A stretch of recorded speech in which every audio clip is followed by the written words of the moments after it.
గణేశుని పండుగకు చిన్న పెద్ద అందరూ ప్రేమతో అభిమానంతో భక్తితో శ్రీ గణేశుని పూజిస్తారు. ఎంతో నిష్ఠతో పూజల్లో పాల్గొంటారు. వాడవాడలా శ్రీ గణేశుని విగ్రహాలు ఏర్పాటు చేసుకొని మండపాలకు పోలీసుల అనుమతితో రోజు సాయంకాలం పూజలు నిర్వహించడం సాంప్రదాయంగా వస్తుంది. అందులో ప్రత్యేకం పూజానంతరం అన్న వితరణ ఎంతో శ్రద్ధతో ఏర్పాటు చేయడం పుణ్యదాయంగా భావిస్తారు. హిందూ సమాజం అన్నం పరబ్రహ్మ స్వరూపంగా భావిస్తుంది. భారతదేశంలో ఎన్నో రాష్ట్రాలలో శ్రీ గణేశుని ప్రతిమను ఏర్పాటు చేసి సామూహిక పూజా కార్యక్రమాలు నిర్వహిస్తారు.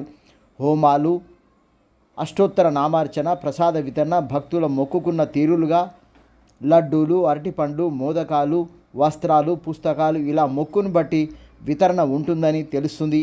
వాడవాడల గణపతిని 11 రోజులు భక్తితో కోరికలు తీర్చడానికి సిద్ధమవుతున్న విషయం ఇప్పుడు అందరికీ ఆనందదాయకంగా కలుగుతుంది.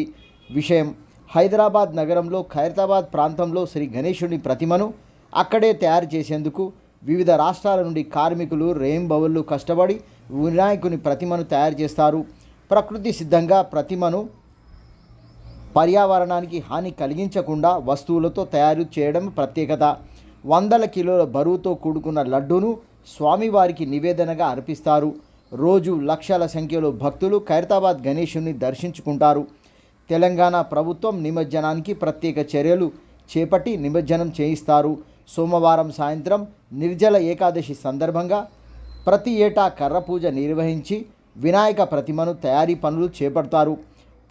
70 సంవత్సరాలుగా ఖైరతాబాద్ వినాయకుడు భక్తులకు ఇక్కడ అందుబాటులో 11 రోజులు ఉంటాడు.